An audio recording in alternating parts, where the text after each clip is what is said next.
अपने निज जनों की, महाभागवतों की चर्चा सुनने में ज्यादा सुख मिलता है। हरि को निज यस्ते अधिक, भक्तन यश पर प्यार।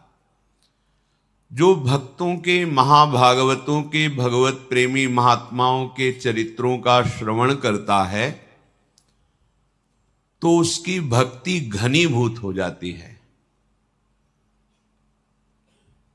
ताके भक्ति बढ़े घनी, अरु हरि होय सहाय। घनीभूत भक्ति, भक्ति में पुलाई है स्वसुख वांछा, अपनी इंद्रियों के द्वारा शब्द स्पर्श रूप रस गंध का भोग करने की इच्छा, ये भक्ति में पुलाई है। इसी में दंभ पाखंड प्रवेश कर जाता है। पर जब हम महाभागवत भक्तों का चरित्र श्रवण करते हैं तो ये पुलाई नष्ट हो जाती, छिद्र नष्ट हो जाते हैं, घनीभूत भक्ति होती है।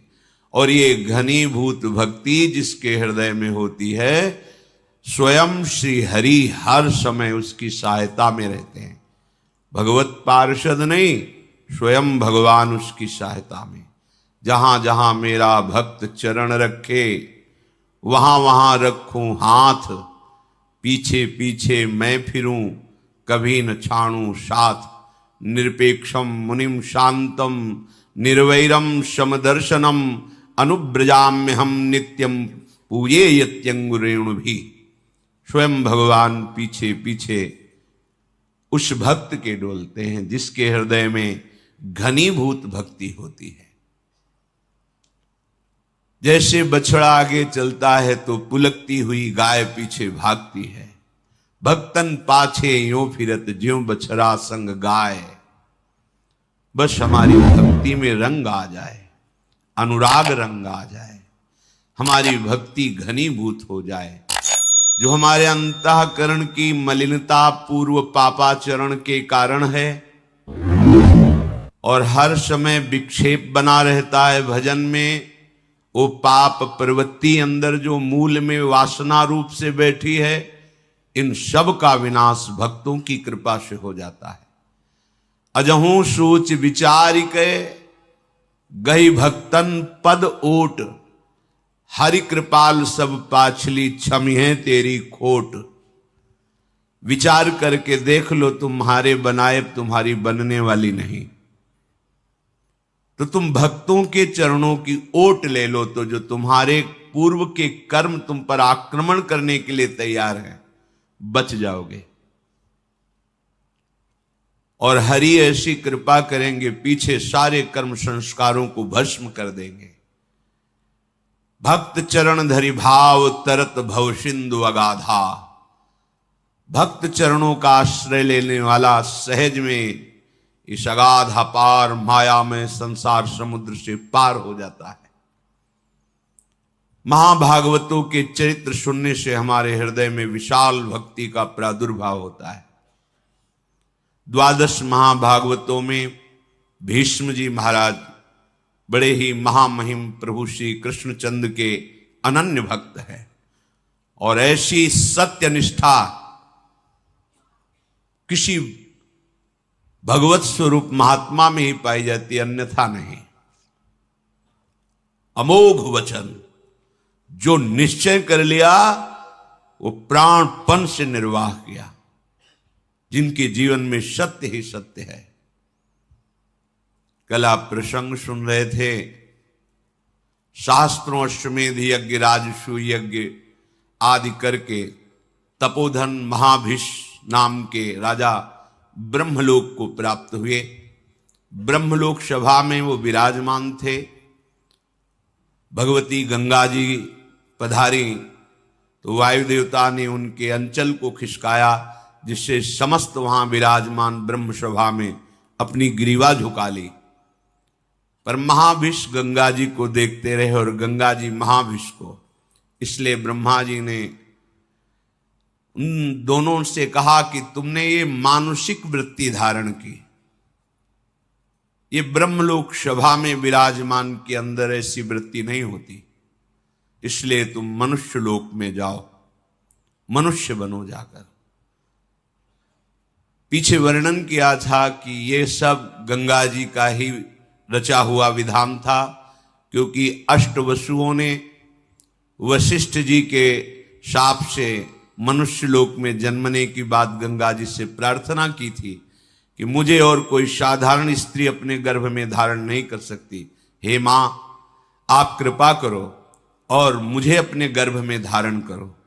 तो गर्भ में धारण करने वाले पिता का चयन ब्रह्मलोक में विराजमान महाभीष के रूप में श्री गंगा जी ने किया।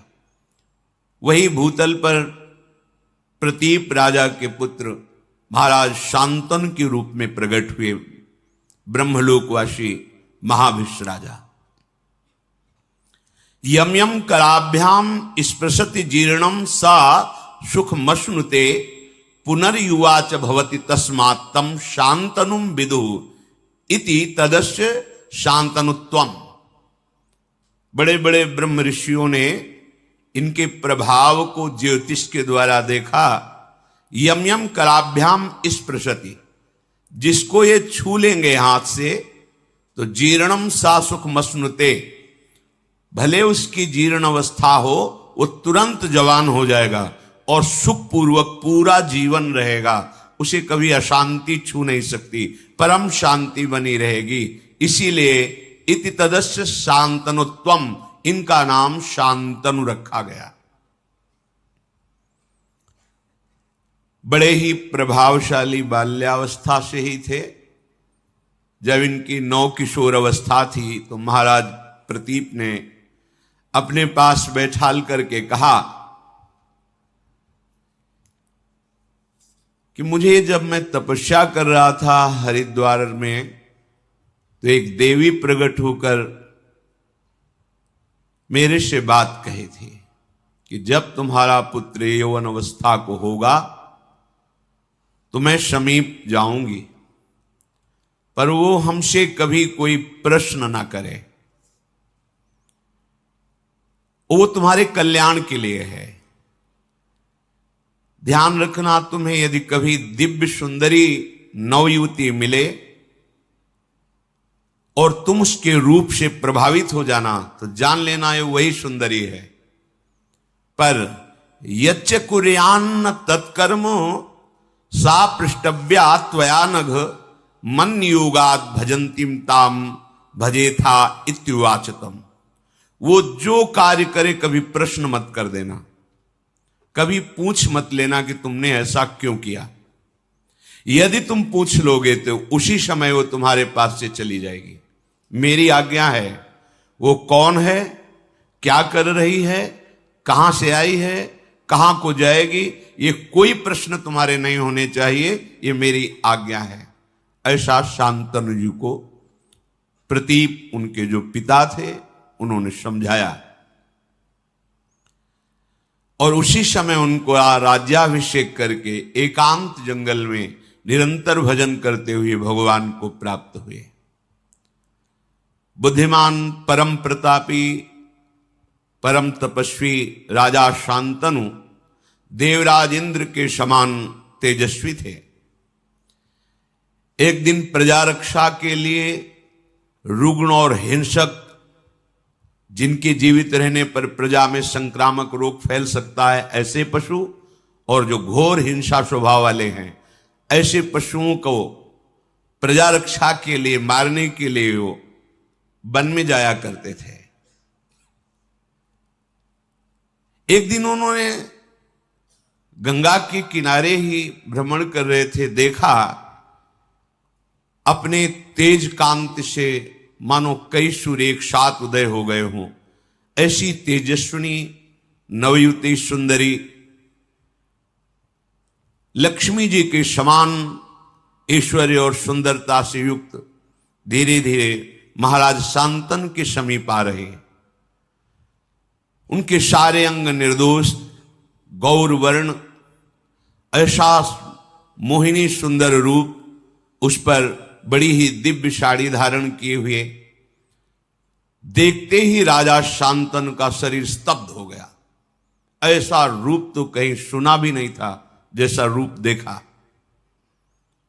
आश्चर्यचकित हो गए। थोड़ी देर के लिए दोनों नेत्र अपलक हो गए, पलक झपना बंद हो गई, मानो मूर्ति खड़े हो। ऐसी दिव्य कांति, ऐसी दिव्य सौंदर्य सुधा समीप आकर के महाराज शांतनु की तरफ सांत्वना देते हुए बोले, आप धैर्य धारण कीजिए, मैं आपकी ही सेवा के लिए आया हूं। तब इनमें साहस हुआ बात करने का। शांतनु जी ने कहा, मैं देख करके ही बता रहा हूं कि तुम कोई दानवी, गंधर्वी, अप्सरा, यक्षी, नाग कन्या या मानवी हो ही नहीं सकती। त्रिभुवन में ऐसी कोई सुंदरी नहीं, मुझे पता है, क्योंकि ब्रह्मलोक से सीधे आए हैं तो सब कुछ पता है। इनकी स्मृति, इनका ध्यान, इनकी तपस्या इतनी जोर की है कि ऐसी सुंदरी तो हमने देखी ही नहीं। पर मैं तुमसे प्रश्न नहीं करूंगा कि तुम हो कौन,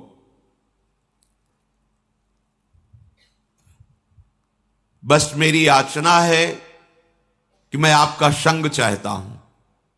जब शांतनु जी ने ऐसी प्रार्थना की तो मधुर मुस्कान युक्त महायशस्विनी त्रिपथगामिनी भगवती गंगा जी उनके ईश्वर की वृद्धि के लिए उनसे कहा, यत्तु कुर्यामहं राजन शुभम वा यदि वा शुभम ना तद वारयितस्यामि न वक्तव्या तथा प्रियम।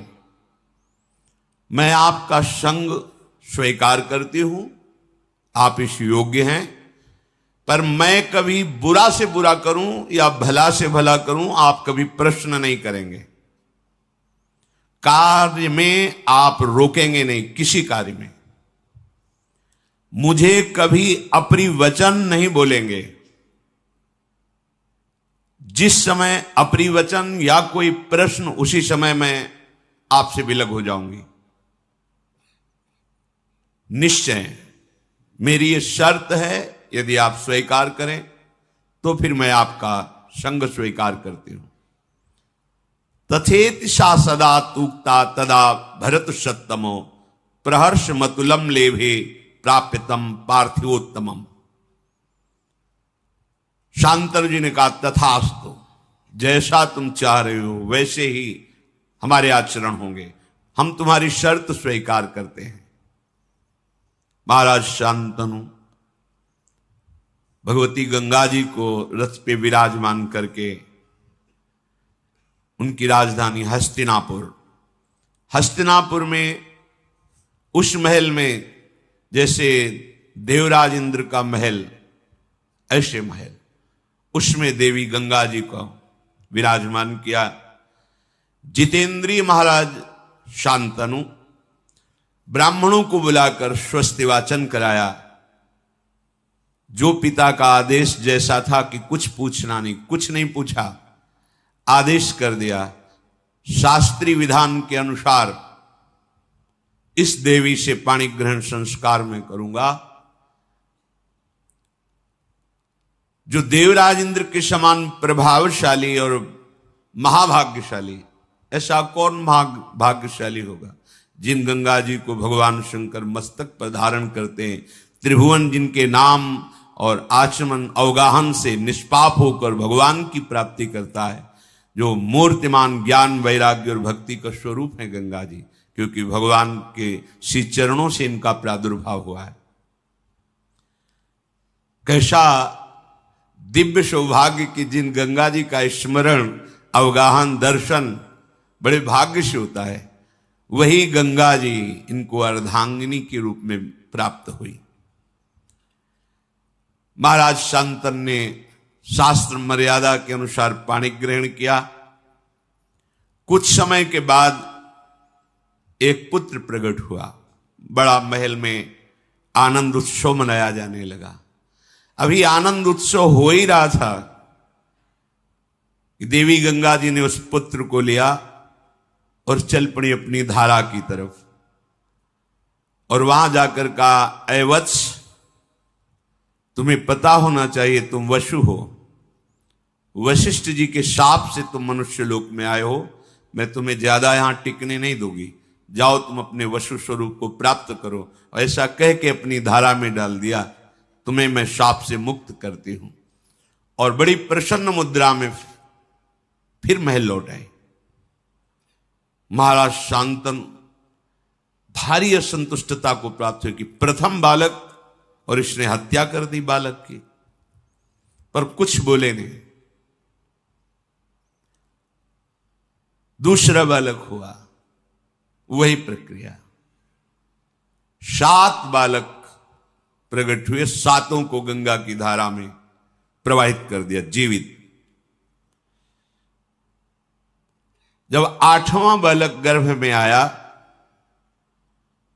जेवी लेकर के चले।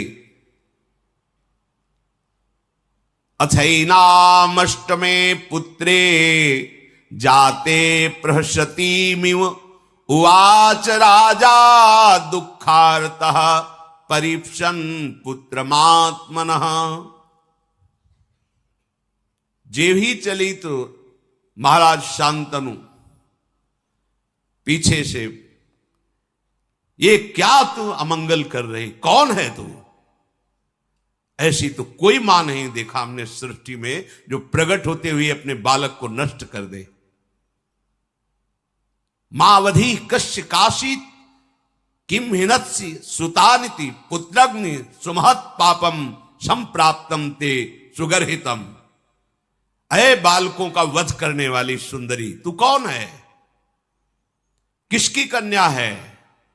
कितनी निर्दयी हृदय की है कि प्रकट होते ही बालक को मार देती है।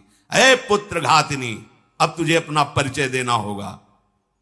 बड़े क्रोध से युक्त होकर मार्ग रोक लिया। कौन है तू? बड़े शांत भाव से, पुत्र काम न तेहन्मी पुत्रम पुत्रवताम वर जीर्णस्तु मम वासोयम यथा सा समय कृतः। अय पुत्र की इच्छा रखने वाले नरेश, तुम मेरा परिचय नहीं जानते, इसीलिए कटु वचन बोल गए। पुत्रवानों में तो महाभाग्यशाली पुत्रवान हो गए। नहीं मारूंगी इस पुत्र को, क्योंकि तुमने टोक दिया, रोक दिया और मेरी शर्त भूल गए। मेरा समय समाप्त हुआ। जानते हो मुझे, मैं कौन हूं? मैं त्रिपथगामिनी भगवती गंगा हूं। कोई पुत्र घातिनी या कोई पापिनी नहीं हूं। हाथ जुड़ गए शांतनु के। गंगा जी, बड़े बड़े महर्षियों के द्वारा सेवित मैं हूं। केवल वशुओं का कार्य पूर्ण करने के लिए, उनको गर्भ में धारण करने के लिए, उनकी प्रार्थना से मैं आई हूं। ठीक है, तुमने टोक दिया। ये 8वां पुत्र महातेजस्वी महाभाग देववशु है। वशिष्ठ जी के शाप से 7 तो मुक्त कर दिए, 8वें को तुमने रोक दिया। अब ये यही रहेगा, आजीवन मृत्युलोक में रहेगा। तुम्हारे सिवाय ऐसा त्रिभुवन में कोई राजा नहीं जो मेरा संग कर सके।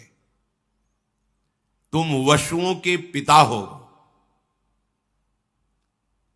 मानवीय सृष्टि में ऐसा कोई है नहीं कि इन वसुओं को गर्भ में धारण कर सके। अतः इन वसुओं की प्रार्थना से इनकी मां बनने के लिए मैंने मानव शरीर धारण करके तुम्हारा संग किया।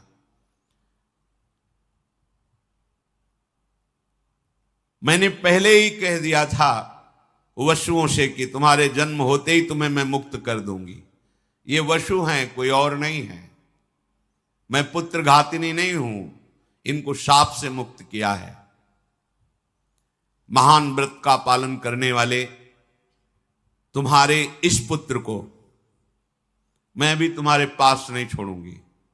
इसमें 8 वशुओं का अंश है। ये जब संपूर्ण विद्याओं में कुशल हो जाएगा तो तुम्हें स्वयं मिल जाएगा। आप निश्चिंत रहना। जब ये बालक मिले तो इसका नाम देवव्रत गंगादत्त, ऐसा नाम पुकारना। गंगा जी ने महाराज शांतनु को जो अपना परिचय दिया तो अवाक हो गए। मेरी पत्नी के रूप में भगवती गंगा जी थी। अगर पहले बता देते तो शायद उनकी साहस वृत्ति इतनी ना पड़ती।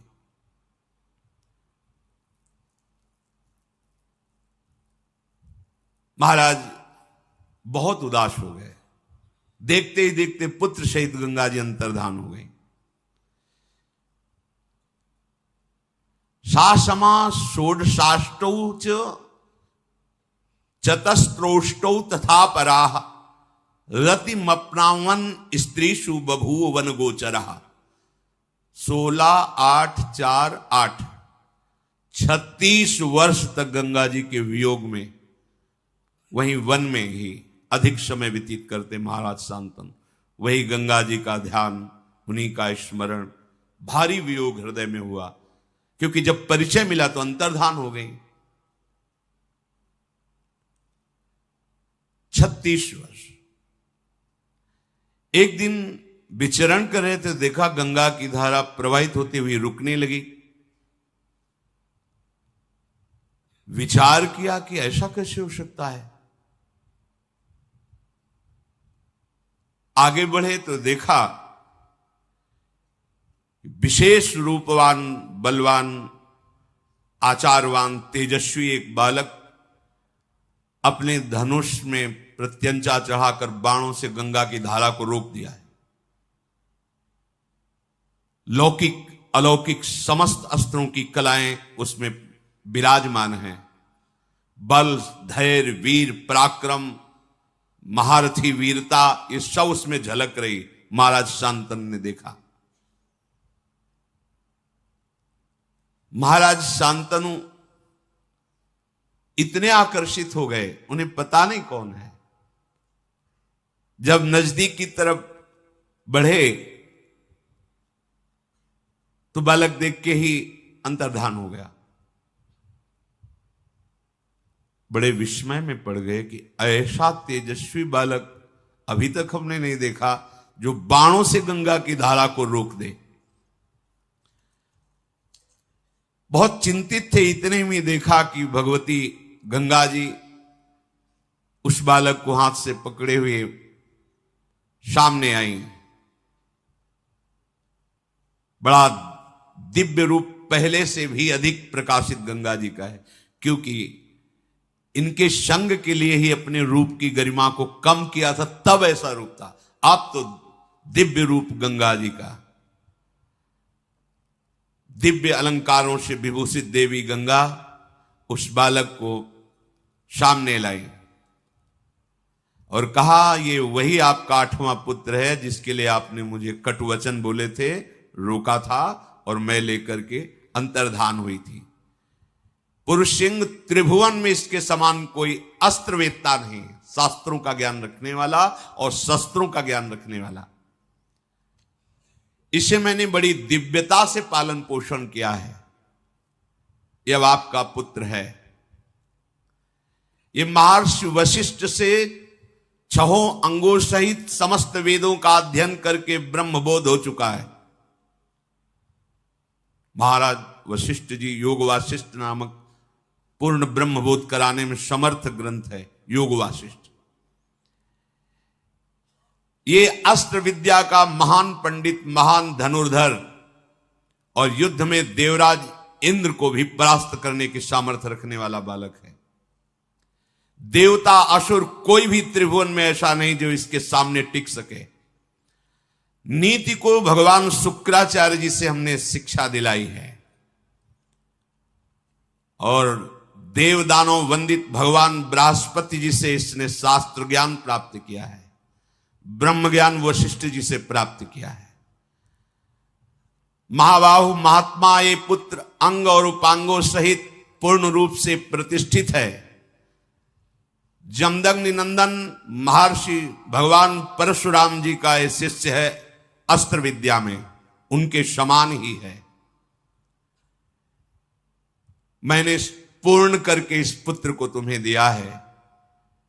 राजधर्म, अर्थशास्त्र, मोक्ष धर्म, समस्त धर्मों का ये महान पंडित है, ज्ञानी है। जाओ, ये तुम्हारे कुल की कीर्ति का वर्धन करने वाला होगा। अभी कुछ बोल ही नहीं पाए थे महाराज शांतनु की देवी गंगा अंतर्धान हो गई। गंगा जी की आज्ञा शिरोधार करके महाराज शांतनु सूर्य के समान प्रकाशित होने वाले अपने पुत्र को राजधानी में लाए। हस्तिनापुर अमरावती के समान सुंदर, देवराज इंद्र की राजधानी अमरावती। जे ही संपूर्ण प्रजा को पता चला कि शांतनु का अष्टम पुत्र जो गंगा जी ले गई थी वापस आया है, संपूर्ण प्रजा में आनंद की लहर दौड़ गई। बड़े ही सौम्य स्वभाव महात्मा, गुणवान, ज्ञानी, नीतिज्ञ, शास्त्रज्ञ, शस्त्रज्ञ, ऐसे युवराज को प्राप्त करके शांतनु जी को बहुत सुख हुआ और विद्वान ब्राह्मणों को बुलाकर युवराज पद पर अभिषिक्त कर दिया। अति पराक्रमी पुत्र को प्राप्त करके पिता शांतनु को अपार सुख हो रहा है कि अब मेरा जीवन आनंद में, राज्य भारे संभालेगा और अपना जीवन में भजन करके समाप्त करूंगा, क्योंकि अब कोई कामना नहीं रह गई। पर सावधान रहना चाहिए, साधक को सावधान रहना चाहिए। हृदय की स्थिति ऐसी होने पर भी कि मेरे पर कोई कामना का प्रभाव नहीं पड़ेगा, ऐसा कभी नहीं सोचना चाहिए। जब तक शरीर में श्वास है तब तक साधक को कभी अपने को सिद्ध समझकर मनमानी बर्ताव नहीं करना चाहिए, क्योंकि जिनके चरणों का आश्रय लेकर तुम चल रहे हो ये उनका प्रताप है। अगर अहम आ गया तो उन्हीं के चरणों की शक्ति से बलवान माया है। माया शक्ति भगवान की है, किसी और की नहीं है, तो परास्त होने में देर नहीं लगेगी। किसी और की होती तो परास्त न कर पाती, पर जैसे मम माया तैसे ममैवांशो, बराबर का खेल है। अगर अहंकार कर लिए तो गिर जाना पड़ेगा, या इतना विश्वास कर लिए कि अब मुझे कोई परास्त नहीं कर सकता, नहीं। यही डर ही डर हरिवंश हित, जिनो भ्रमय गुण सलिल पर, जिह नामन मंगल लोक त्यों, सुहरि पद भजु न विलंब करे।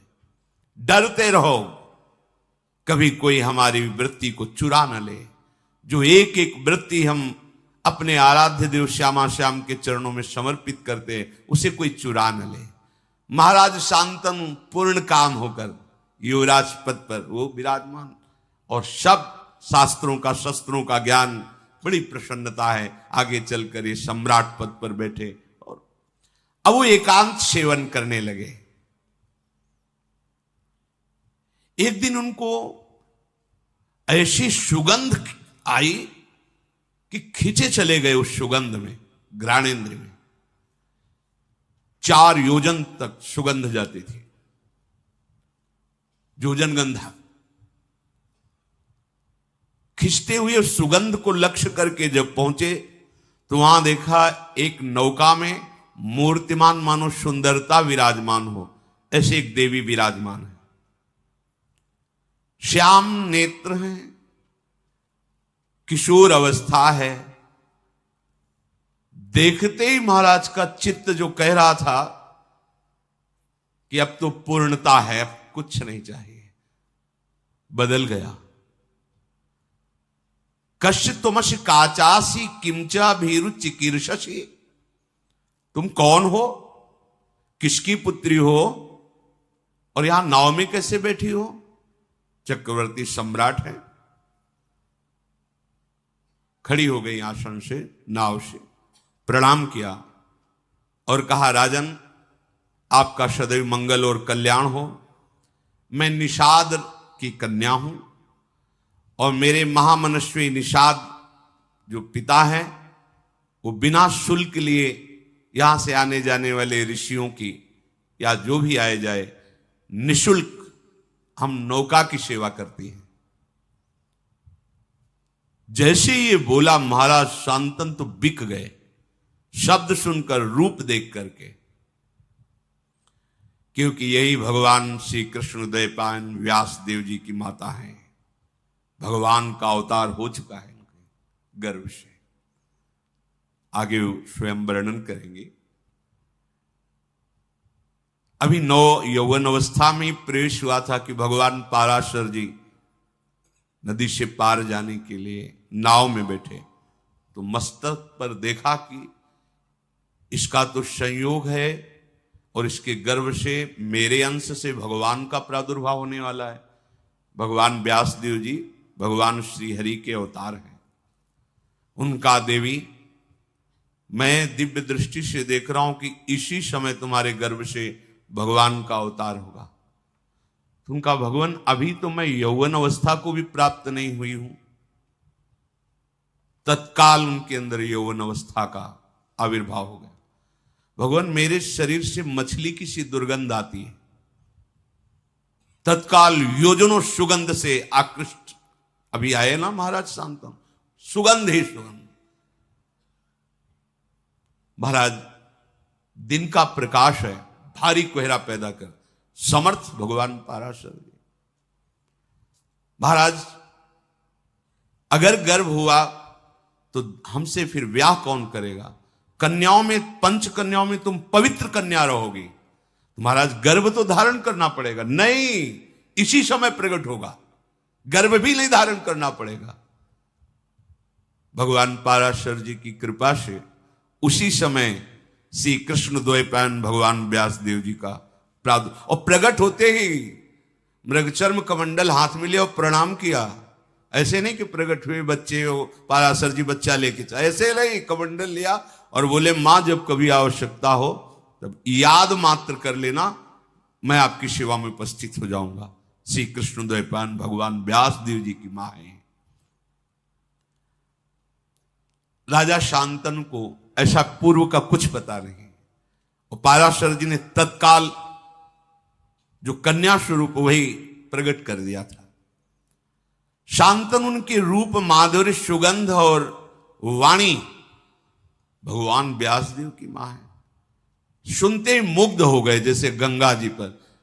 तो गंगा जी के वियोग से जो हृदय की दशा हुई थी, वो देवव्रत गंगादत्त से मिलने पर पुत्र के थोड़ी शांत हो गई थी। फिर वही नवीन, बहुत सावधानी की जरूरत होती है। उपासक कभी ऐसा न समझ ले कि अब हमारा कोई नहीं बिगाड़ सकता। हां, प्रभु की कृपा से मन प्रभु में लग गया, कुछ अच्छा नहीं लगता है, पर सावधान, कभी भी कोई वृत्ति, वही दशा आ गई जो गंगा जी के वियोग में थी। सीधे उतरे नाव से, तुम्हारा घर कहां है? बताया। वहां गए, चक्रवर्ती सम्राट है। जे ही देखा निषाद ने कि महाराज पधारे, प्रणाम किया, अर्घ दिया, पूजन किया। महाराज मेरे तो भाग्य खुल गए, आप जैसे प्रतापी राजा यहां पधारे हैं। क्या आज्ञा है, क्या सेवा करूं? वो जो नौका में विराजमान युवती हो, तुम्हारी पुत्री है? हाँ महाराज, मैं तुम्हारी पुत्री का वरण करता हूं और उसको मांगने आया हूं तुमसे।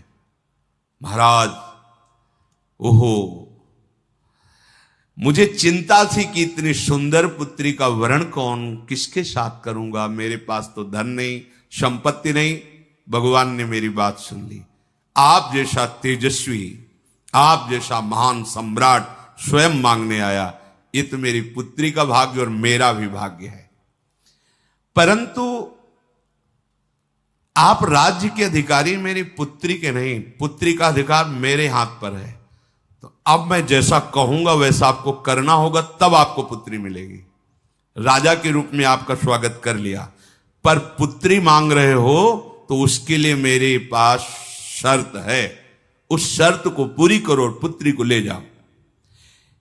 यदि आप मेरी पुत्री को अर्धांग में विराजमान करना चाहते हो तो सत्य को सामने रखकर मेरे सामने प्रतिज्ञा करो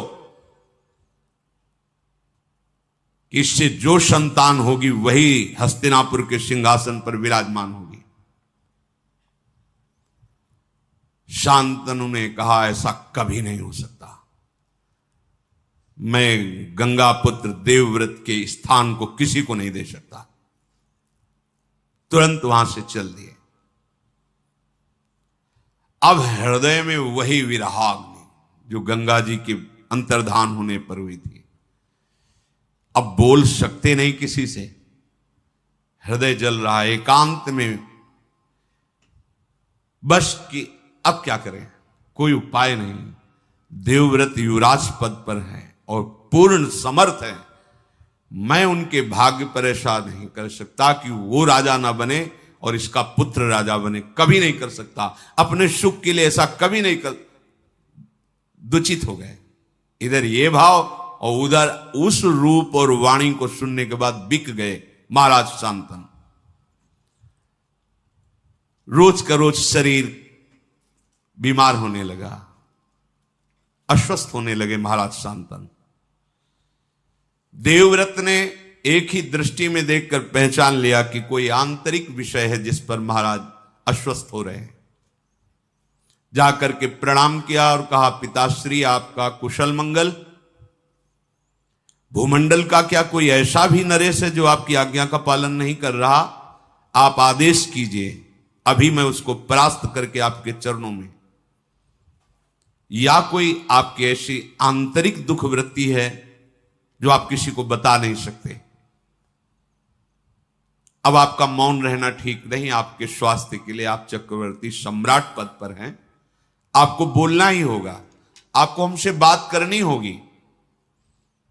आपकी कांति मलिन हो रही है, आपका शरीर पीला हो रहा है, आप खिन्न हैं, साधारण बात तो है नहीं, ये कोई रोग नहीं है। मैं जानता हूं कि मैं प्रतिकार कर सकता हूं आपके इस चिंतन का, पर आपको उत्तर देना होगा। शांतनु ने कहा, बेटा इसमें संदेह नहीं कि मुझे कोई रोग नहीं है, मैं भारी चिंता में डूब गया हूं। कैसे तुम्हें बताऊं, तुम पुत्र हो, कैसे तुम्हें अपनी चिंता की बात बताऊं? पर जब तुम पूछ रहे हो तो तुम इस विशाल वंश के मेरे एक ही पुत्र हो। मुझे पूर्ण पता है कि तुम पुरुषार्थ में समर्थ हो, मुझे पूर्ण विश्वास है हस्तिनापुर के सिंहासन की योग्य भी तुम ही हो। पर मैंने एक नवयुवती देखी तो मैंने विचार भी किया कि अगर एक पुत्र पे कोई संकट आ जाए तो पूरा का पूरा सिंहासन खाली। इस भाव की पूर्ति के लिए भी, और मेरा मन भी आसक्त हो गया है, इसके लिए मैं द्वितीय विवाह करना चाहता था, पर ऐसी शर्त रख दी कि मैं उसे निर्वाह नहीं कर सकता। तुम्हारा कल्याण हो, तुम आनंदित रहो, तुम शूरवीर हो, कभी किसी बात को सहन ना कर सको ऐसा नहीं, धैर्यवान हो, मेरी बात को छुपाओ और तुम राज्य सेवा में लगो। मैं संदेह में पड़ गया हूं, जब तक ये संदेह निवृत्त नहीं होगा तब तक मुझे शांति नहीं मिलेगी। अपने पिता के हितैषी बूढ़े मंत्रियों को बुलाया और कहा, साफ साफ बताओ। पिता ने बताया नहीं। किससे आसक्त हैं पिताजी, क्या शर्त है? तो उनका, मैं इतना जानता हूं कि कोई निषाद राज की कन्या है, पर शर्त क्या है मुझे पता नहीं, ये तो सारथी ही बता सकता है, क्योंकि महाराज का सारथी महाराज के साथ वहां तक गया था, हम सब पीछे ही थे। देवव्रत जी ने पिता के सारथी को बुलाया और प्रणाम किया, क्योंकि पिता के ही तुल्य सम्माननीय होता है, और कहा, महाप्राज्ञ अर्थात तुम परम ज्ञानी हो, जो मैं पूछ रहा हूं पिता के हित के लिए, राजा के हित के लिए पूछ रहा हूं, सत्य बोलना। किससे मेरे महाराज का अनुराग हो गया है? तुम सत्य परिचय बताना, और क्या शर्त है? उनका, महाराज वो कोई राजकुमार की कन्या नहीं है, राजा की कन्या नहीं है, वो एक धीवर की कन्या है, पर इतनी सुंदरी है कि मैंने भी ऐसी सुंदरता नहीं देखी। आपके महाराज ने जाकर के मांगा स्वयं कि मुझे पत्नी के रूप में वरण करने के लिए अपनी कन्या दे दो, तो उसने शर्त रख दी कि इसके गर्भ से जो पुत्र होगा वही हस्तिनापुर का सम्राट पद स्वीकार करेगा। आपके पिताजी वहां से तुरंत चल दिए कि मैं ऐसा कदापि नहीं कर सकता। इसके बाद ऐसी दशा को प्राप्त है, अब आपको जैसा उचित लगे। देवव्रत ने समस्त वृद्ध मंत्रियों को बुलाया और भी विशिष्ट अधिकारियों को, क्योंकि युवराज पद पर हैं, और बिना सूचना के अपने पिता के सारथी को लेकर वहां पहुंचे निषाद के घर में। जो ही निषाद ने देखा कि देवव्रत अपने मंत्रिमंडल के साथ पधारे हैं, विधिवत पूजा करके पृथ्वी पर माथा रख करके प्रणाम किया और कहा, आज मेरे भाग्य खुल गए कि आप गंगा पुत्र देवव्रत हमारी कुटिया में पधारे, अहो भाग्य। उन्होंने कहा, यहां मैं पूजा स्वीकार करने नहीं आया, याचना करने आया हूं। क्या शुल्क रखा है आपने अपनी पुत्री के लिए? जो भी चाहोगे मैं तुम्हें दूंगा, पर मेरे पिताश्री के लिए तुम्हारी ये कन्या चाहिए। महाराज, वो तो स्पष्ट मैंने कह दिया था कि हमारी पुत्री के गर्भ से जो पुत्र होगा वही राज सिंहासन पर बैठेगा। और महाराज शांतनु के आप अकेले पुत्र हैं, शस्त्रधारियों में श्रेष्ठ हैं, आपके सामने कोई टिक नहीं सकता, मुझे पता है। तो भला मैं अपनी पुत्री के पुत्र की रक्षा के लिए ऐसा वरदान क्यों ना मांगू? कहीं आपकी भ्रुकुटी बिगड़ गई तो? ये कन्या मेरी नहीं है, ऐसा मत समझना कि निषाद की कन्या है। ये आर्य पुरुष की संतान है। ये गुणों में आपके समान है, जन्म भी आपके समान ही महापुरुषों से हुआ इसका। मछली के उदर में सत्यवती जी को निकाला था निषाद ने, इसीलिए पिता कहे गए। सत्यवती की योग्य अगर भूमंडल में है तो केवल महाराज शांतनु ही है, मुझे पता है, पर मैं बिना शर्त के नहीं दे सकता। इस शर्त का तुम्हें पालन करना होगा, क्योंकि मुझे पता है यदि आप गुस्सा हो गए तो आपका शत्रु चाहे गंधर्व हो या देवता हो या कोई दैत्य हो, आपके सामने टिक नहीं सकता। फिर सत्यवती का बालक अगर कोशिश भी करेगा तो राज सिंहासन के समीप भी नहीं पहुंच सकेगा, क्योंकि आप जैसा महारथी है। इसलिए मैं अपनी पुत्री नहीं दे सकता जब तक आप या आपके पिता ऐसा वचन नहीं देते। बस अगर ये बात आप पूर्ण कर लें तो। निषाद के ऐसा कहने पर समस्त मंत्रियों और राज पदाधिकारियों के सामने कहा कि मैं अपने पिता का मनोरथ पूर्ण करने के लिए ये प्रतिज्ञा करता हूं कि कभी राज सिंहासन पर नहीं बैठूंगा। युवराज पद पर हूं तो जीवन भर सिंहासन की रक्षा करूंगा, और जो तुम्हारी पुत्री से पुत्र होगा वही राज सिंहासन पर, यह मैं प्रतिज्ञा करता हूं। बोले, महाराज ये दोष युक्त हमें इसमें दिखाई दे रहा है, क्योंकि आज तक कोई ऐसा पुरुष पैदा नहीं हुआ कि आपका विरोध सह सके। तो आप तो ऐसा बोल गए, लेकिन जब आप ब्याह करेंगे और आपका पुत्र पैदा होगा तो उसने तो संकल्प नहीं किया, वो तो मार के गिरा देगा और सिंहासन पर बैठेगा। जब उसे पता चलेगा कि आप युवराज पद पर थे और ऐसा हुआ तो बर्दाश्त नहीं करेगा। महाराज, मुझे डर लग रहा है ऐसा आपके कहने पर भी। इसलिए कन्या पर आपका पूरा अधिकार तभी माना जाएगा जब आप मुझे निर्भय कर देंगे। सत्यवती के हित के लिए राजाओं के मंत्रियों के बीच में आपको वो बात कहनी होगी जिससे मैं निर्भय हो जाऊं। और मैं जानता हूं कि आप कभी हंसी में भी मिथ्या नहीं बोलते, इसलिए आप जो बोलेंगे मैं स्वीकार करूंगा। पर आपका पुत्र सिंहासन का अधिकारी बनेगा तब किसका बस चलेगा?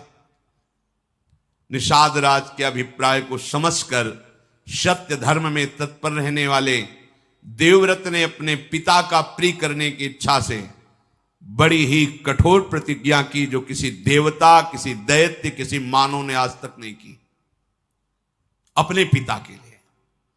उन्होंने कहा, मेरी बात सुनो, जितने दिव्य ऋषि, देवता, अंतरिक्ष के दैवी शक्तियां सब प्रकट होके सुनो। मैं सत्य कहता हूं, पिता के लिए मैं आजीवन ब्रह्मचारी। ये बहुत बड़ी बात। पिता के लिए मैं आजीवन ब्रह्मचारी रहूंगा, कभी किसी स्त्री को स्वीकार ही नहीं करूंगा, ना राज सिंहासन में बैठूंगा, ना कभी ब्याह करूंगा, ना कभी ब्रह्मचर्य तोड़ूंगा। भीष्म प्रतिज्ञा इसे कहते हैं।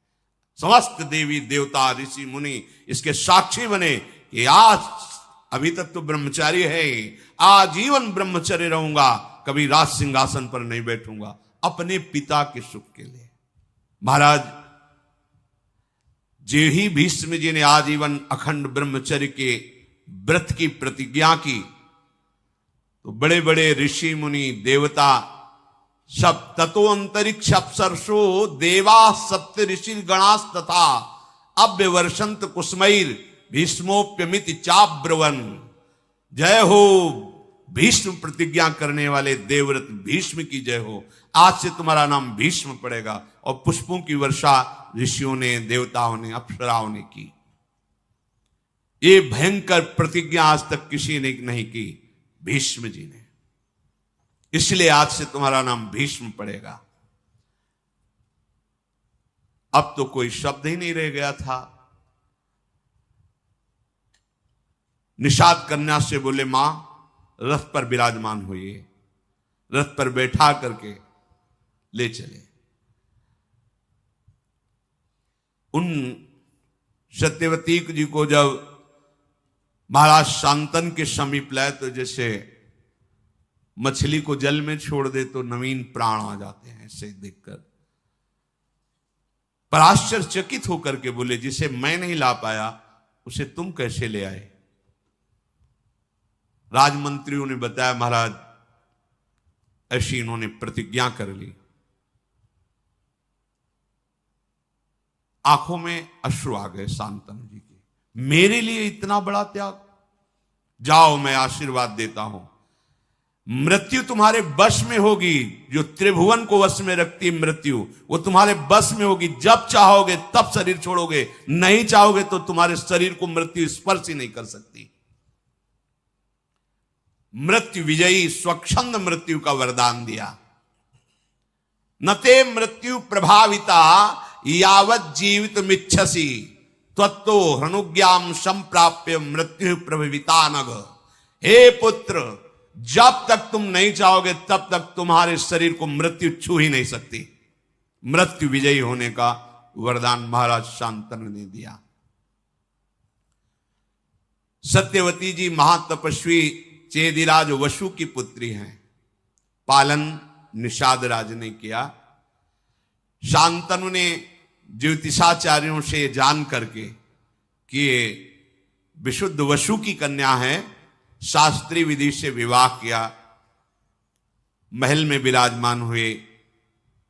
कुछ काल के पश्चात सत्यवती जी के गर्भ से शांतनु का बुद्धिमान पुत्र चित्रांगद प्रकट हुआ, जिसका नाम चित्रांगद रखा गया।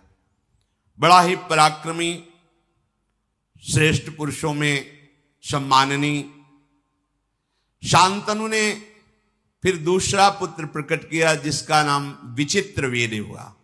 चित्रांगद और विचित्रवीर्य और भीष्म जी, गंगा से भीष्म जी और सत्यवती से चित्रांगद और विचित्रवीर्य महाराज शांतनु के प्रकट हुए।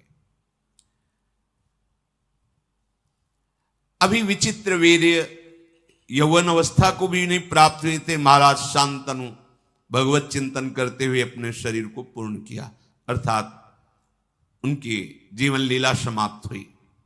शांतनु के शरीर छोड़ने के बाद सारा का सारा भार भीष्म जी के ऊपर, क्योंकि अभी बालक ही थे। सत्यवती जी से सम्मति लेकर शत्रुओं का दमन करने वाले भीष्म जी ने चित्रांगद को राज्य पर बिठाया, राज सिंहासन पर चित्रांगद नवीन अवस्था थी, इसलिए वह अभिमान को शासन में नहीं कर पाए। क्योंकि ऋषि कुल में तो रहे नहीं, राजमहल में रहे तो इतना अभिमान बढ़ गया था कि जो भी सामने बात करता हस्तिनापुर के और संरक्षक भीष्म जी, वो सबका अपमान करके व्यवहार करते। और भीष्म जितने महान होते हुए बस इतना ही कह देते थे कि नहीं, वत्स सम्मान पूर्वक व्यवहार करना चाहिए, क्योंकि राजा पद पे हैं तो डांट नहीं सकते, पहले जाके सर झुकाना होगा। कोई भी मनुष्य हो, देवता हो, असुर हो, सबका आक्षेप करना, सबको अपमानित करना, चित्रांगद ने अपना ऐसा स्वभाव। तो एक गंधर्वराज का नाम था चित्रांगद, गंधर्वों का राजा था। वो एक बार सभा में आया, कहा राजकुमार मेरे जैसा कोई नाम धारण करे तो उसको मेरे से युद्ध करना होगा, मेरे पर विजयी हो तभी वो चित्रांगद नाम धारण कर सकता है, अन्यथा नहीं। मेरा नाम चित्रांगद है, मैं गंधर्वराज हूं, तुम्हें युद्ध के लिए ललकारता हूं। और धर्म ये कहता है जिसके लिए युद्ध ललकार हो वही लड़ेगा, ऐसा नहीं कि भीष्म जी लड़ लें।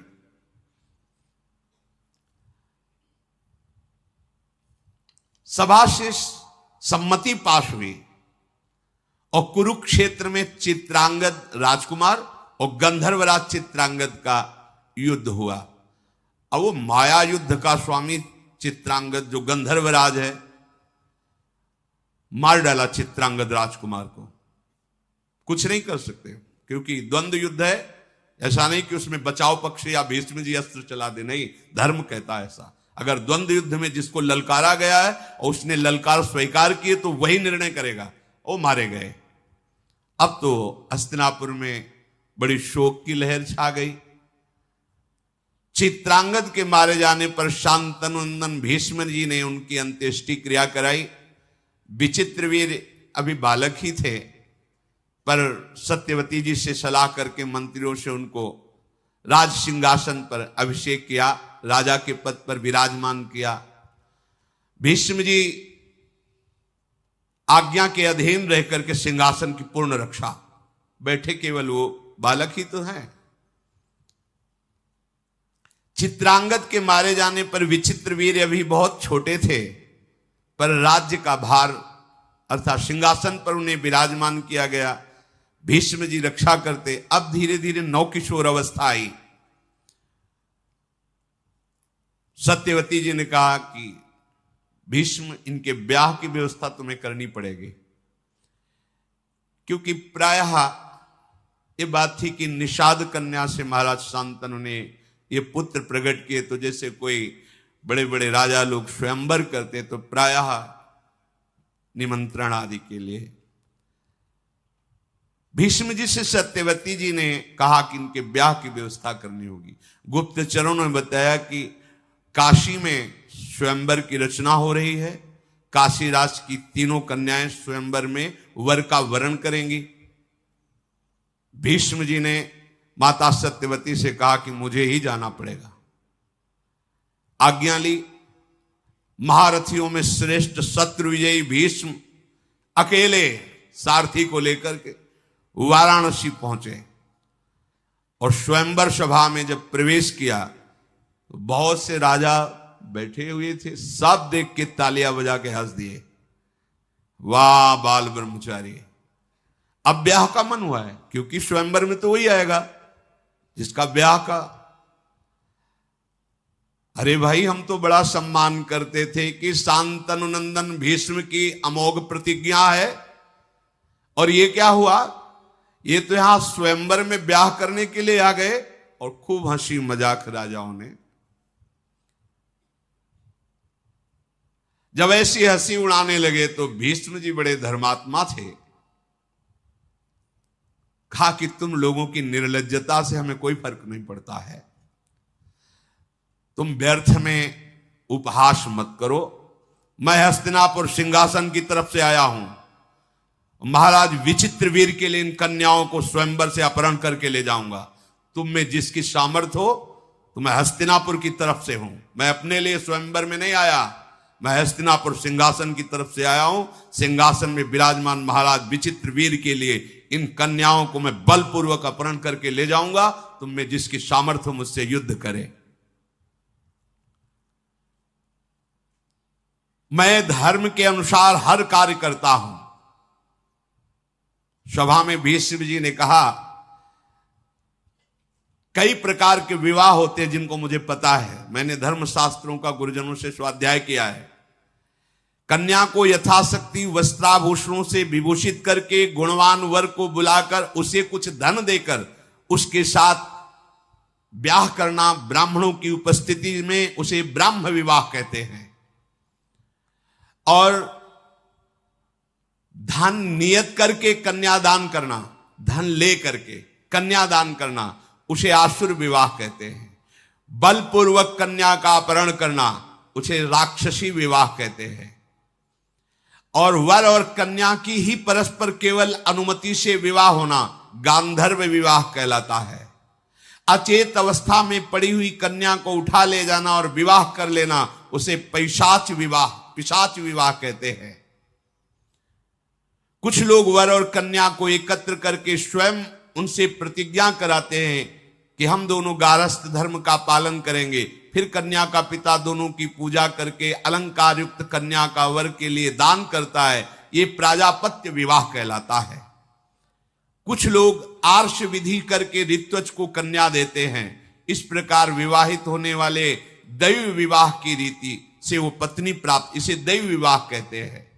ये 8 प्रकार के विवाह का वर्णन मैंने किया। मुझे धर्म का ज्ञान है। क्षत्रिय स्वयंवर की प्रशंसा करते हैं और स्वयंवर में बलवान राजा जबरदस्ती उन राजकुमारियों का अपहरण करके ले जाए, ऐसी विधान है। इसलिए धर्म के अनुसार मैं इन कन्याओं का अपहरण करता हूं अपने महाराज विचित्रवीर्य के लिए। ऐसा नहीं कि धर्म के विरुद्ध आचरण का। भूमि पालो, तुम लोगों की भुजाओं में यदि बल हो तो मुझे पराजित करो और इन कन्याओं को छीन लो। केवल हंसी मजाक करने से बात नहीं होती। मैं युद्ध के लिए संपूर्ण राजाओं को एक साथ निमंत्रण देता हूं कि इन 3 कुमारियों को बैठा लिया, अब जिसकी भुजाओं में बल हो मैं अकेले हूं, छुड़ा लो। भीष्म जी की बात सुनकर जितने वहां कन्या को प्राप्त करने के लिए राजा राजकुमार आए थे, सबने अपने अपने कवच बांधने शुरू किए। भुजाओं में ताल ठोक करके भीष्म जी से लड़ने के लिए चले। जल्दीबाजी में कोई इधर कवच बांध रहा है, कोई उधर कवच बांध रहा है, मानो आकाश मंडल से तारे टूट पड़ रहे हो। ऐसे राजा चमकते हुए मुकुट, धनुष बाण भीष्म जी को घेर लिया। क्रोध में भर करके भवें टेढ़ी करके चारों तरफ से ऐसे बाण वर्षा करने लगे जैसे वर्षा में पानी की बूंदें गिरते हैं। भीष्म जी ने दिव्यास्त्र के द्वारा सब बाणों को भस्म कर दिया। रोंगटे खड़े हो गए राजाओं के। एक साथ इतने राजाओं का आक्रमण। संपूर्ण शस्त्रधारियों में श्रेष्ठ भरत कुल भूषण भीष्म जी ने क्षण भर में समस्त योद्धाओं को पराजित कर दिया। कन्याओं को साथ लेकर राजधानी हस्तिनापुर की तरफ प्रस्थान किया। पीछे से आवाज आई, भीष्म रुको। तो मुड़ करके देखा तो महारथी शाल्व पीछे से ललकार रहा था। शाल्व का शारीरिक बल असीम था। बलवानों में महाबलवान साल्वराज उन 3 कन्याओं में से बड़ी कन्या जो अंबा थी, उससे पहले से इनकी मित्रता थी और यह निश्चय हुआ था कि स्वयंवर में वर्ण इन्हीं का होगा। भीष्म जी को कुछ पता नहीं था, उन्होंने तो अपहरण कर लिया। शत्रु सेना का संहार करने वाले भीष्म जी ने ललकार सुनी, रथ मोड़ दिया। बड़ा भयंकर युद्ध हुआ शाल्व का और भीष्म जी का। महारथी भीष्म जी ने क्षत्रिय धर्म का आश्रय लेकर शाल्व से युद्ध प्रारंभ किया। शाल्व ने भीष्म जी के ऊपर बड़े अस्त्रों का संधान किया, पर आश्चर्यचकित कर देने वाली बात, एक भी अस्त्र भीष्म जी का स्पर्श नहीं कर पा रहा, पहले ही भीष्म जी उसको नष्ट कर देते। युद्ध में ऐसी फुर्ती कहीं देखी नहीं गई जैसी भीष्म जी के अंदर। शांतनु नंदन भीष्म जी ने शाल्व से कहा, खड़ा रहे। तो उसके सारथी को मारा, उसके घोड़े को मारा, और जैसे पक्षीराज गरुण सर्प को दबोच लेते हैं, ऐसे साल्व को बड़ा पराक्रमी साल्व। भीष्म जी ने उसे घुटने के बल करके कहा, जा तेरे प्राण छोड़ता हूं, आवाज मत कर, वापस चला जा। इंद्रास्त्र के द्वारा उसको मूर्छित करके सावधान करके, जा प्राणदान करता हूं, तुझे मारूंगा नहीं। साल्व निराश होकर के चला गया। शत्रु नगर पर विजय पाने वाले भीष्म जी महाराज उन कन्याओं को लेकर के हस्तिनापुर में प्रवेश किया। काशीराज की कन्याओं को जैसे अपनी छोटी बहन को लेकर जाया जाता, ऐसे भीष्म जी लेकर गए। विचित्रवीर्य अभी पूर्ण यौवन अवस्था को भी प्राप्त नहीं हुए थे। भीष्म जी के पराक्रम द्वारा हर कर लाई हुई सर्व सद्गुण संपन्न कन्याओं को लाकर सत्यवती जी से कहा, स्वयंवर से जीत कर लाए और विचित्रवीर्य के साथ इनका पाणी ग्रहण करो। जब विचित्रवीर्य के साथ विवाह की तैयारी होने लगी तो अंबा ने कहा कि महाराज भीष्म से कि मैंने तो समझा था तुम महावीर अपहरण अपने लिए कर रहे हो, मैं इनके लिए नहीं हूं। तुम अपहरण करके लाए हो, तुम स्वीकार कर सकते हो, अन्यथा मैं तुमसे प्रार्थना करती हूं कि शाल्व नरेश से मेरा मन राजी था और स्वयंवर में मैं उसी का वरण करती। आपने गलत कर दिया। यदि आप वरण करो तो आप हरण करके लाओ, आपका अधिकार है। अगर आप वरण नहीं करते तो मैं फिर स्वेच्छा से इसको स्वीकार नहीं करूंगी। मैंने साल्वराज का वरण किया था। धर्मज्ञ भीष्म जी ने ये बात जब सुनी तो भीष्म जी ने कहा, मुझे पता नहीं था। ब्राह्मण मंडली बुलाई, सुंदर रथ पे बैठाला और कहा, इनको सम्मान के साथ सालों के पास ले जाओ। स्वयं धर्म के ज्ञाता थे। अब जो शेष दो कन्याएं बची, अंबिका और अंबालिका, भीष्म जी ने शास्त्रोक्त विधि के अनुसार विचित्रवीर्य के साथ पाणी ग्रहण, वो बहुत प्रसन्न हुई। विचित्रवीर्य समझ नहीं पाए कि कैसे गृहस्थ धर्म में चला जाता है। नवीन अवस्था थी और वो सुंदरी कन्याएं जो पत्नी के रूप में मिली। विचित्रवीर्य अश्वनी कुमार के समान सुंदर थे। वो कन्याएं भी सुखी हुई कि चलो हमें ऐसा पति मिला, चक्रवर्ती सम्राट पद पे हैं। पर महाराज वो एकांत सेवन में ही अपना समय नष्ट करने लगे। विचित्रवीर्य उन दोनों पत्नियों के साथ वर्षों तक एकांत में ही रहे। इससे क्या हुआ, असंयम के कारण रागक्षमा रोग हो गया। अधिक स्त्री संयोग के कारण एकांत स्थान में वो ये समझ नहीं पाए कि गृहस्थी धर्म की भी कला है। ऐसे नहीं कि आप असंयमित होकर व्यवहार करें, नहीं, शास्त्र मर्यादा के अनुसार चले। इसीलिए पहले गुरुकुल भेजा जाता था, गुरुजनों से शास्त्र स्वाध्याय, फिर गृहस्थ में जाया जाता था। ब्रह्मचर्य जीवन है, ब्रह्मचर्य त्याग ही मृत्यु है। जो ब्रह्मचर्य का खिलवाड़ करते हैं गृहस्थ धर्म में, ऐसा नहीं कि आप जैसा चाहो वैसा बर्ताव करो, ऐसा नहीं, एक संयम है।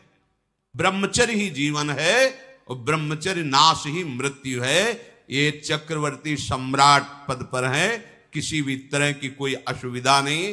राज वैद्यों के द्वारा इनका भोजन परीक्षण करके ही भेजा जाता है। ऐसे पवित्र और सुंदर वंश में प्रकट हुए, ऐसे कामासक्त हो गए कि जिस दिन से ब्याह हुआ एकांत सेवन ही और राजक्षमा रोग उनको हो गया। अब तो बड़े विश्वसनीय वैद्यों ने पूरी चेष्टा की राजक्षमा निवारण की, पर नहीं हो पाई।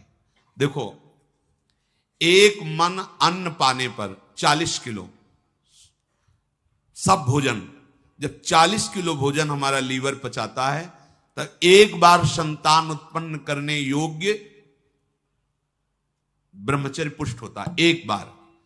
अब जो मनमानी आचरण कर रहे हैं, अब आप इसी से अनुमान लगा जी, फिर हड्डियों से भी सब, फिर वो दुर्दशा अभी नहीं समझ में आएगी, यौवन अवस्था है, आगे चलकर समझ में आएगी। जीना मुश्किल हो जाएगा। मन शांत तन शांत। देखो ना, वैद्यों ने बहुत उपाय किया पर नहीं हो पाया। यौवन अवस्था आते आते महाराज का जीवन सूर्यास्त हो गया। विचित्र वीर्य पधार गए, हाहाकार मच गया, क्योंकि चित्रांगद को गंधर्वराज चित्रांगद ने मार दिया और विचित्र वीर्य कामाशक्ति में पधार गए। सिंहासन पर बैठने वाला कोई नहीं। गंगानंदन भीष्म जी ने अंत्येष्टि क्रिया की और शोक में डूब गए। अब क्या होगा?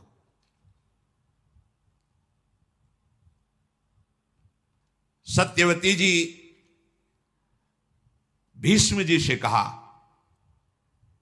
बेटा जो मैं बात कहने जा रही हूं हो सकता है तुम्हें पसंद ना हो, पर मेरी आज्ञा, धैर्यपूर्वक सुनना।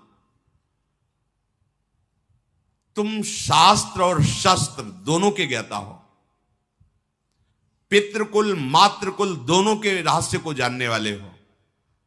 तुम गंगा नंदन हो अर्थात पवित्र हो। बेटा तुम्हारी एक एक वृत्ति धर्म में स्थित है। पर अब मैं बात जो बार बार लड़खड़ा रही है कहने से, जो मैं बात कहने जा रही हूं वो धैर्यपूर्वक सुनना। सिंहासन खाली है। विस्तृत और संक्षेप दोनों से धर्म का रास्ते तुम जानते हो। श्रुति और वेदों को तुम जानते हो। तुम्हारी धर्मनिष्ठा, सदाचार, संयम और तुम्हारी बुद्धि शुक्राचार्य और बृहस्पति जैसी है। इसलिए धर्मात्माओं में श्रेष्ठ भीष्म, तुम्हें मैं जिस कार्य में लगाना चाहती हूं, कहने में संकोच हो रहा है, पर मैं आशा करती हूं मेरी आज्ञा का पालन करोगे। तुम्हारा भाई ही है विचित्रवीर्य। छोटी अवस्था में शरीर छूट गया, कोई पुत्र नहीं हुआ। ये दोनों सुंदरी राजकुमारियां जो विचित्रवीर्य की पत्नी बनी, अभी युवा अवस्था को है। भारत हमारे कुल की संतान परंपरा को सुरक्षित रखने के लिए तुम्हें मेरी ये बात माननी है कि इनके गर्भ से पुत्र उत्पन्न करो, क्योंकि तुम मेरे बेटा ही हो। पिता और माता दोनों का अधिकार होता है।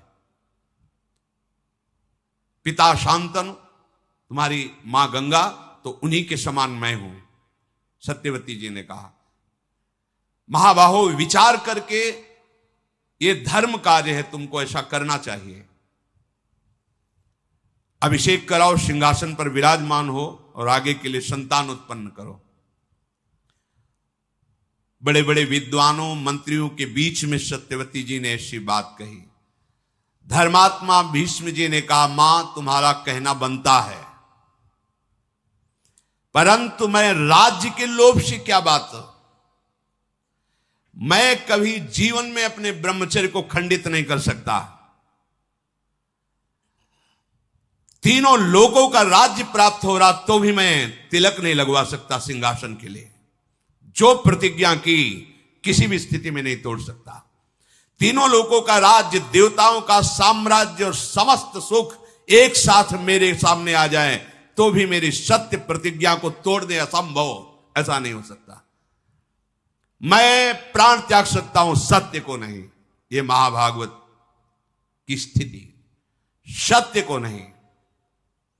पृथ्वी अपना गंध छोड़ सकती है, जल अपने रस को छोड़ सकता है, तेज रूप को, वायु स्पर्श को, लेकिन भीष्म अपनी प्रतिज्ञा को नहीं। सूर्य की गति बदल सकती है, अग्नि शीतल हो सकता है, चंद्रमा शीतलता का त्याग कर सकता है, इंद्र का पराक्रम फीका पड़ सकता है, धर्मराज धर्म की उपेक्षा भी कर दे तो भी भीष्म अपनी प्रतिज्ञा को कदापि नहीं तोड़ेगा। माता हस्तिनापुर का क्या, चाहे संसार का नाश हो जाए, मुझे अमरत्व मिले, त्रिलोकी का राज्य मिले, पर मैं अपने प्रण को नहीं तोड़ सकता, सत्य को नहीं छोड़ सकता। माता सत्यवती चुप हो गई। उन्होंने कहा, बेटा मैं जानती हूं तुम सत्य प्रतिज्ञ हो, पर क्या तुम मेरी बात को नहीं समझ रहे हो? परंतु अगर मेरी बात को समझ रहे हो तो कोई तो उपाय होगा। तुम सिंहासन पर नहीं बैठोगे, वहां पुत्र है नहीं, अब होगा क्या आगे? भीष्म जी ने कहा, राजमाता, मैं धर्मशास्त्रों को जानता हूं, बड़े बड़े महापुरुषों से आपद अवस्था में धर्म की व्यवस्था का भी विधान जानता हूं, इसलिए मैं आपको एक सलाह दे रहा हूं। भीष्म जी ने कहा, महाराज शांतनु की परंपरा को चलाने पर धर्मयुक्त सिंहासन में अधिकारी बैठे, इसके लिए मैंने शास्त्रों में जो व्यवस्था पढ़ी है वो आपको कह रहा हूं। शास्त्रों में कहा गया है, विधवायाम नियोगार्थे निवर्तेतु यथा विधि गुरुवच्च स्नुषावच्च वर्ते आताम परस्परम। विधवायाम नियुक्तस्ते घृताक्तो वाग्यतो निशि एक मुत्पादेत पुत्रम न द्वितीयम कथंचन। तपस्वी ब्रह्म ऋषि के द्वारा वो बीभत्स रूप बनाकर दुर्गंध युक्त शरीर को करके राज सिंहासन चलाने के लिए केवल एक पुत्र पैदा कर सकता है, जो कभी मिला ना हो और कभी मिले ना। और तपस्या से युक्त जितेंद्रीय ब्रह्म ऋषि, ऐसे ब्रह्म ऋषि को राजी कर लिया जाए और संतानोत्पत्ति के लिए एक बार ऐसा संयोग कराया जाए, शास्त्र का ऐसा आदेश है। तब सत्यवती जी ने कहा कि बेटा तुम पुत्र हो, इसलिए मैं लजाती हुई तुमसे कहती हूं कि मुझे किसी और ब्रह्म ऋषि के ढूंढने की आवश्यकता नहीं है। हमारे गर्भ से एक प्रकट हुआ है जिसका नाम श्री कृष्ण द्वैपायन व्यास है, जिसको केवल भगवान पाराशर ही जानते हैं, दूसरा नहीं जानता अभी तक। अगर तुम्हारी सलाह हो तो मैं अपने बेटा व्यास को बुलाऊं, फिर उसको आज्ञा करूं, क्योंकि उन्होंने कहा था कि जिस समय तुम चिंतन करोगे मैं चिंतन करते हुए उपस्थित हो जाऊंगा। भीष्म जी ने कहा, सुना है महर्षि व्यास, वो तो समस्त वेदों के वो प्रकट करने वाले, वो तो भगवत स्वरूप हैं। ये तो माता बहुत सुंदर बात हुई, आप भगवान व्यास जी का जरूर चिंतन कीजिए। मुनिवर श्री कृष्ण द्वैपायन व्यास का चिंतन किया। जे ही चिंतन किया तो वेदों के श्लोकों की गूंज करते हुए भगवान व्यासदेव जी वहीं प्रकट हो गए। भगवान के अवतार हैं, श्याम शरीर, विशाल नेत्र। कहां से आए, किधर से आए, कुछ पता नहीं, वहीं प्रकट हो गए। जी सत्यवती ने देखा, दौड़ करके हृदय से लगा लिया, पुत्र है। और वात्सल्य भाव से भर करके अपने वक्षा स्थल से लगाकर दुग्ध से अभिषेक किया। सत्यवती जी की आंखों से आंसू बह रहे थे। भगवान महर्षि व्यास जी अपने कमंडल के पवित्र जल से माता के चरणों का अभिषेक करके साष्टांग प्रणाम किया। धर्म के तत्व को जानने वाली, अय मां, जरूर कोई इच्छा है आपकी, तभी आपने स्मरण किया है, आज्ञा कीजिए। त्रिभुवन में कोई ऐसा कार्य नहीं जो आपकी आज्ञा से पूर्ण ना हो सके। बड़े बड़े हस्तिनापुर के ब्राह्मणों ने भगवान व्यासदेव जी का अभिषेक, पूजन, वंदना की। जब आसन पर विराजमान किया तो सत्यवती जी ने कहा कि माता और पिता दोनों से पुत्र का जन्म होता है, दोनों का समान अधिकार होता है, पर पिता से भी अधिक पुत्र पर मां का अधिकार माना गया है। संन्यास लेने पर भी मां को साष्टांग दंडोत करने का आदेश है और पिता साष्टांग दंडोत उस सन्यासी पुत्र की करे, ऐसा आदेश है। पर वो सन्यासी पुत्र भी अपनी मां को साष्टांग, पिता से भी अधिक मां का अधिकार है। पता नहीं किस विधान से भगवान प्रसन्न होकर मेरे गर्भ से आप जैसा पुत्र प्रकट किया। जैसे पिता के नाते से भीष्म मेरा पुत्र है, ऐसे माता के नाते से तुम भी शांतनु पुत्र ही हो, पिता के नाते से भीष्म जी पुत्र हैं। मैं मां पद पे हूं पर मां तो गंगा जी हैं। ऐसे पिता के नाते से जैसे हो भीष्म जी, ऐसे मां के नाते से, पिता तो पाराशर जी पर मां तो मैं ही हूं, इसलिए मैं तुम्हारी मां हूं, तो तुम इस शांतनु वंश में भी अपना अधिकार रखते हो। इसलिए मेरी आज्ञा है, विचित्र वीर की दोनों पत्नियों से मुझे एक एक राजकुमार चाहिए। ये संतान उत्पादन का कार्य मैं तुम्हें देती हूं और ये धर्म कार्य है। अतः मेरी बात पर विचार करके इस कुल परंपरा चलाने के लिए भीष्म की सलाह और विद्वानों की सलाह और धर्मयुक्त वो आप कार्य कीजिए। भगवान व्यासदेव जी ने कहा, माता, पर और अपर दोनों प्रकार के धर्मों का रहस्य जानने पर आपकी आज्ञा धर्म संगत है। ऐसा नहीं कि आप अधर्म की आज्ञा कर रही। मैं किसी कामना के वशीभूत होकर नहीं, आपकी आज्ञा पालन करने के लिए जो आप कहेंगे मैं उसका पालन करूंगा। मैं वरुण के समान तेजस्वी पुत्र उन दोनों युवतियों से प्रकट करूंगा, पर मेरी आज्ञा सुना दी जाए कि इनको एक एक वर्ष तक जैसा मैं नियम बताऊं वैसे ये चलें। सत्यवती जी ने कहा, ये सब बातें बंद करो, मुझे एक वर्ष नहीं, मुझे अभी गर्भ चाहिए। एक वर्ष इंतजार करेंगे, एक वर्ष में तो बालक प्रकट हो जाए, मुझे अभी चाहिए। ये नियम संयम व्रत ये सब दूसरे को समझाओ, तुम मेरे पुत्र हो, मेरी आज्ञा है। मैं इस समय पुत्र कामना से युक्त हूं, सिंहासन खाली है, शीघ्र गर्भ धारण करने के उपाय करो। राजा का राज्य सुरक्षित रहना प्रजा के लिए बड़ा सुखकर होता है। भगवान व्यास जी ने कहा, यदि मुझे समय नहीं दे रही हो तो फिर उन देवियों को बोलो कि भयभीत ना हो मेरे रूप को देखकर, घृणा ना करे मेरे रूप को देखकर।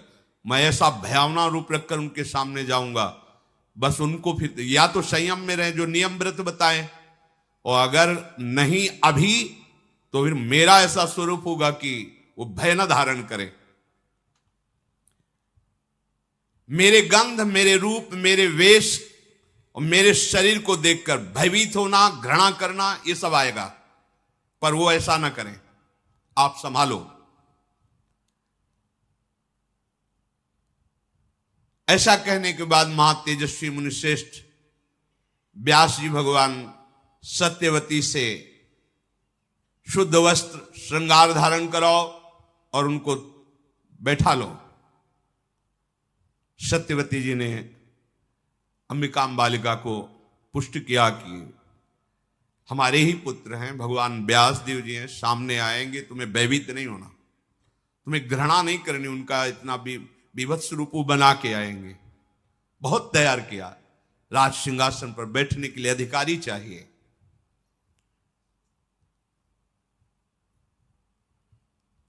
तुम इस भरत वंश का उद्धार करने के लिए इतना मन में हिम्मत रखना कि भगवान व्यास जी के प्रति कोई घृणा भाव या भय भाव ना आने पावे।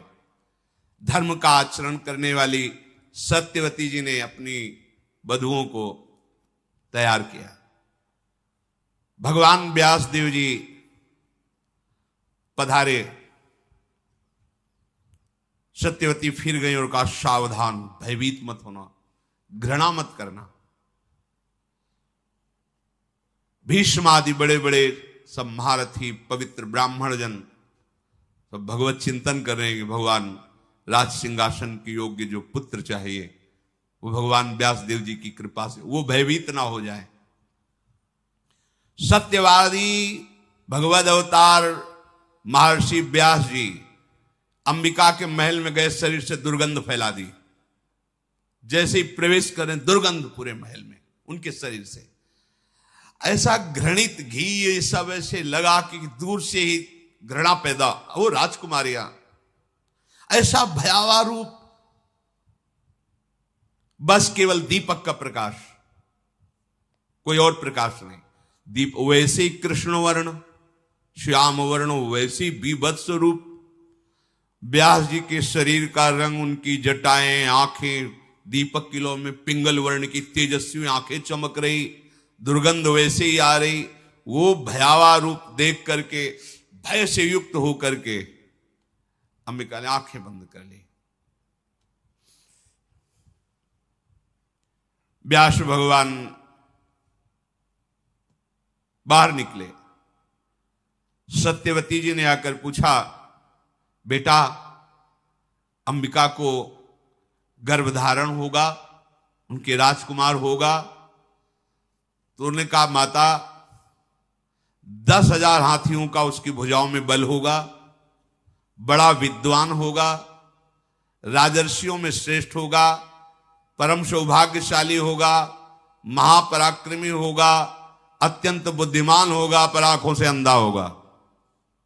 क्योंकि भयवश कहा था, भयभीत मत होना। वो रूप ही बना के गए थे और संकल्प किया। महापुरुषों में बड़ी सामर्थ्य होती है, जिनके संकल्प से अनंत ब्रह्मांडों का सृजन होता है। तो 2 गर्भों को धारण कराना कौन सी बात होती। पर वो सामने जे भी गए, भयभीत होकर आंख मूंद ली, तो बताया सब होगा पर अंधा होगा। व्यास जी की बात सुनकर माता ने कहा कि कुरुवंश का राजा अंधा, ये उचित नहीं है। नहीं नहीं, ऐसा नहीं। देखो, जब तुम हमारी कामना की पूर्ति के लिए आए हो, तो तुम दूसरा पुत्र प्रकट करो, जो राजा के योग्य होना चाहिए। भगवान व्यासदेव जी अंतर ध्यान हो गए। कुछ समय बाद पुत्र प्रकट हुआ, जो आंखों से अंधा, शरीर से अष्टपुष्ट। सत्यवती जी ने भगवान व्यासदेव जी का चिंतन किया। कहा, नहीं नहीं नहीं, बिल्कुल नहीं, हमें पुत्र चाहिए जो सिंहासन के योग्य हो। फिर व्यास जी को तैयार किया और दूसरी, क्योंकि शास्त्रीय विधान एक ही बार पुत्र प्रकट करने का, दूसरी पत्नी को, जो विचित्र वीर की थी, तैयार किया। महर्षि फिर उसी रूप में सामने गए। वो भयंकर नेत्र, तेज, पीली पड़ गई, पूरा शरीर एकदम भयवश, एकदम पांडुवर्ण पीली, कांतिहीन पांडुवर्ण की हो गई। आंखें तो खुली रखा, भयभीत, विषादग्रस्त। भगवान व्यासदेव जी बाहर आए। सत्यवती जी ने पूछा, बेटा बालक? हां, बलवान होगा, नेत्रवान होगा, पर पांडु रोग से ग्रसित होगा, पांडुरंग का ही होगा। अब क्या करें? इसका नाम पांडु होगा। और भगवान व्यासदेव जी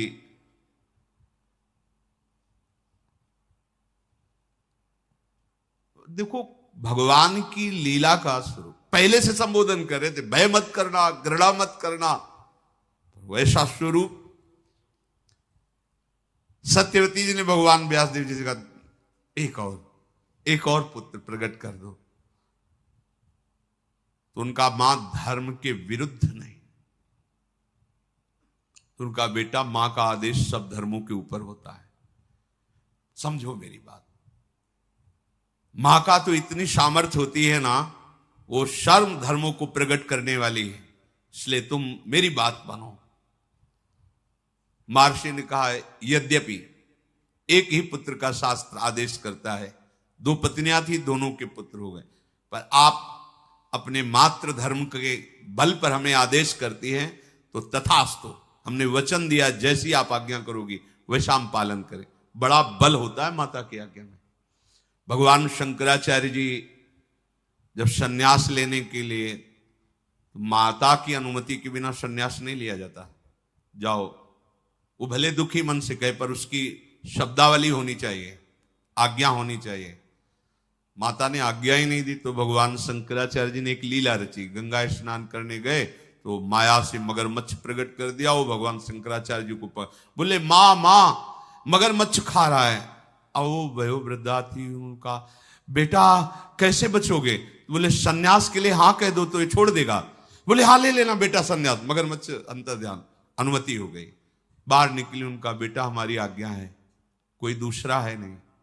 जब शरीर पूरा हो तो अंत्येष्टि क्रिया तुम्हारे हाथ से होनी चाहिए। बोले वचन दिया। तो आद्य गुरु भगवान शंकराचार्य जी की जब मां पधारी तो दंड अपने शिष्यों को देकर अंत्येष्टि क्रिया अपनी मां का बहुत बड़ा स्थान होता है। महर्षि भगवान व्यास देव जी ने तथास्तु, जैसा तुम चाह रही हो वैसा ही करेंगे। अंबालिका ने समय आने पर पांडुवर्ण के पुत्र को जन्म दिया जो दिव्य कांति से उद्भासित हो रहा था। वही महाधनुर्धारी पांडव के पिता पांडु के रूप में, और वो जो नेत्रहीन प्रकट वो धृतराष्ट्र के रूप में। अब जब अंबिका को फिर कहा कि भगवान व्यास देव जी पधारेंगे, पहले ही भयभीत होकर आंख बंद कर ली थी। अब महारानी के राजमाता की आज्ञा तो मानना पड़ेगा। तो एक बहुत ही सुंदर दासी थी। वहां कौन देखने आता है कि राजकुमारी मतलब विचित्रवीर की पत्नी बैठी या दासी बैठी। तो दासी को आभूषणों से सुसज्जित करके मैं देखना भी नहीं चाहती ऐसा रूप जो एक बार देख चुकी हूं, तू बैठ जा सैया पे। अपनी दासी को जो बहुत ही सुंदर, उसको क्या भय का भयभीत मत होना एकदम। तो दासियां वैसे भी प्रवीण और चतुर होती हैं। महर्षि भगवान व्यासदेव के आने पर प्रसन्न मुद्रा में हाथ जोड़ करके प्रणाम करते हुए, कोई भय नहीं, कोई दुर्गंध नहीं, कोई पीला हरा नहीं पड़ना। दासी बड़ी चतुर प्रवीण। महर्षि व्यास जी बाहर निकले। सत्यवती जी ने कहा बालक कैसा होगा? तो उनका दासी पुत्र होगा। दासी पुत्र कैसे? बोले दासी तो विराजमान थी, वो दोनों राजपत्नियां थोड़ी थी। लोक में साक्षात धर्म का अवतार माना जाएगा। भगवान के अंश स्वरूप विदुर जी, महात्मा विदुर जी, ये भगवान व्यासदेव जी से प्रकट किए। परम ज्ञानी, परम धर्म, ये साक्षात विदुर जी धर्मराज हैं, साक्षात धर्मराज। धर्मराज के अंश से धर्मराज युधिष्ठिर, लेकिन ये साक्षात धर्मराज जी हैं। कई बार सत्संग में सुनाया है मांडव्य ऋषि की कथा कि उनको चोरों के साथ आश्रम से बांध करके राजा के पास ले गए। राजा ने शूली में चढ़ा दिया, सबको शूली से उतारा गया मरने के बाद। पर आप पद्मासन लगाए बैठे थे तो शूली निकली ही नहीं तो काट दी गई। तो राजा से कहा तुम डरो मत, मैं तो सीधे धर्मराज से बात करूंगा। वो अंतर्ध्यान होकर यमपुरी पहुंचे। धर्मराज ने स्वागत सम्मान किया तो उन्होंने कहा कि मैंने जीवन भर तपस्या की है, गुदा द्वार में शूली अब भी दसी हुई है, क्या पाप मैंने किया? तो उनका महाराज कोई भी दंड बिना पाप के नहीं मिलता, आप देख लीजिए। तो जैसे अपने नहीं सीरियल लगा दे तो चलता है, ऐसे उनके सामने चला। 8 वर्ष के थे, एक तितली की गुदा में बंबूल का बड़ा कांटा ऐसे करके छोड़ दिया। उसका फल मिला कि उनके गुदा में शूली। अवश्य में भोक्तव्यम कृतम कर्म शुभाशुभम। तब उन्होंने मांडव ऋषि ने कहा कि यह धर्म का न्याय तो नहीं है। 8 वर्ष की अबोध अवस्था का बालक हित या अहित का ज्ञान नहीं रखता। पहली बात मैं मर्यादा स्थापित करता हूं कि 14 वर्ष के पहले की किए हुए पापों का किसी भी बालक को कोई फल नहीं मिलेगा। मतलब 14 वर्ष के आगे के पापों की गणना होगी, पीछे की नहीं। ये महाराज मांडव्य। और तुम एक बार मृत्युलोक में जाओ और स्वाद लो कैसा होता है मृत्युलोक। यहां बैठे बैठे हिसाब किताब करते हो। साक्षात मांडव्य ऋषि के शाप से धर्मराज विदुर जी के रूप में प्रकट हुई। शेष चर्चा इन महाभागवतों के आगे। श्री राधा वल्लभ लाल।